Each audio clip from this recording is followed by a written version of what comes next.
ټول به د لوټونو سره وتلمه سره وتلمه مالا د یار د نوم د ټکو تعویزګې جوړ مینې لګوه د سترګو سوی جوړ کا.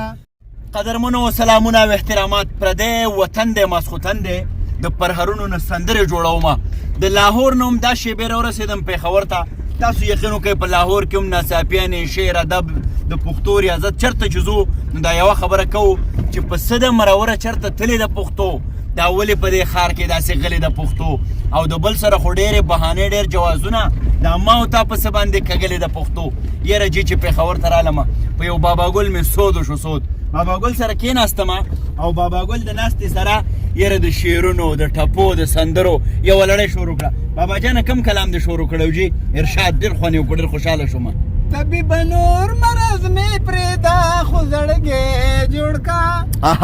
طبیب نور مرض مې پرېږده خو زړګی جوړ کا. مرهم د مینې لګوه د سترګو سوی جوړ کا.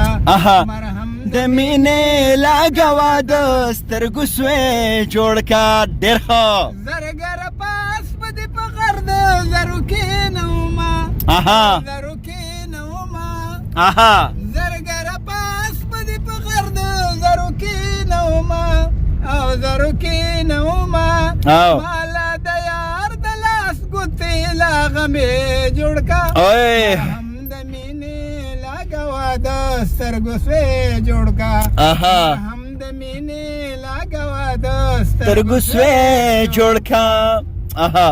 او ملا ټول به د لوټونو سره وتلمه او ملانو ټول به د لوټونو سره وتلمه او ملا ټول به د لوټونو سره وتلمه سره وتلمه مالا د یار د نوم د ټکو تعویزګې جوړ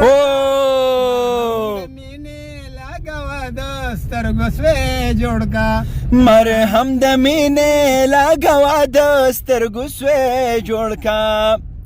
ګلاب رنګ به د سرو وینو درله درکمه ده درله درکمه ده ګلاب رنګ به د سرو وینو درله درکمه ده او درله درکمه ده مالا د یار د مخ په شانتې ننګې جوړ کا. لګوه د سترګو سوی جوړ کا. مرهم د مینې لګوه د سترګو سوی جوړ کا. او ګلاله څه چې رانه غواړې به درکمه ده درکمه ده ګلاله څه چې رانه غواړې به درکمه ده دله درکمه ده ماله د یار د قدم خاورې نه منګې جوړ کا. خاورې نه منګې جوړ کا بابا. او ګلاله څه چې رانه غواړې به درکمه ده دله درکمه ده ماله د یار د قدم خاورې نه منګې جوړ کا. مرهم د مینې لګوه د سترګو سوی جوړ کا. مرهم د مینې لګوه د سترګو سوی جوړ کا. استاد جي یو څو ټپې به وکړو جي. چې مینه ونو زما ستا وه چې جدایي شوه ټوله لمه پې خبر شونه.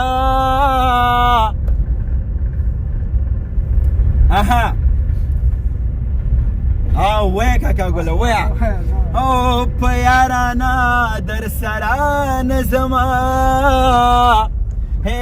تر ملکن پورې چې لمه در سره وړمه. کاکا ګل هم دلته ودرېږه. قدرمنو دا زمونږ هغه کاکا ګل دی. رښتیا خبره دا ده چې په پېښور باندې په پښتنو باندې د انسان یو داسې سود وشي لکه چې د مور غېږې له راشي. او بیا کاکا ګل که هر څومره دی خپله حق حلاله مزدوري کوي خو په ده کې ژوند دی. وایي چې اولوزم وزرې راله راوړه ژوند کوم سندرې راله راوړه. په دې بارودي چاپېرچل چې زمونږ مرۍ ترخې دي، بل طرف ته ګرانیوم ده، بل طرف ته یو عجیبه کشمکش دی. خو په هغې کې چې د بابا ګل په ماسخوتني کې ما کم ژوند ولید یا په ده کې مې دنده کم خوږ احساس ولید، یقینا چې دا په ډېرو کمو خلکو کې وي. ډېر خوشحاله شوم. بابا ګله کومه خبره به شریکول غواړې ملګرو سره اخره کې څه خبره وکړه بابا ګله؟ بس الله یې هر چا له مینې توفیق ورکړي چې محبت او مینه شیر کو دی یو بل سره. واه واه واه، دا خلک اکثر دا خبره کوي کاکاجي، وایي دا خو کاکاجي چې کوم دی نو دی هم اوس ټپه کوي او دی هم اوس سندره وایي. دا خلک په مینه ولې نه پوهېږي؟ ته څه ویل غواړې؟ خلک د محبت سره واقف نه وي. ای هی موږ ته چا د مینې چل نه دی ښودلی. چا د مینې چل نه دی محبت خو دنیا کې بس یو واحد داسې شی چې زار د امریکا له روس او وروستې زار له چینه شي، غواړم چې ټوله دنیا مینه مینه مینه شي. قدرمنو کاکا ګل یو ډېره قیمتي خبره وکړه چې موږ چا د مینې په چل نه پوهه کړي. د دنیا د ټولو نه لوی احساس پاکه سپېڅلې مینه ده. او کاکا الله دې دغسې ژوندی لره جي. ډېر چابک سړی، ډېر مې خوښ شوې کاکا ګله. زنده‌باد، تشکر، الله مې عزت وکړه. ډېره مینه او احترام. قدرمنو د نیمې شپې سندرې پای ته رسي. افسر افغان ته اجازه راکړئ. د لوی الله په امان.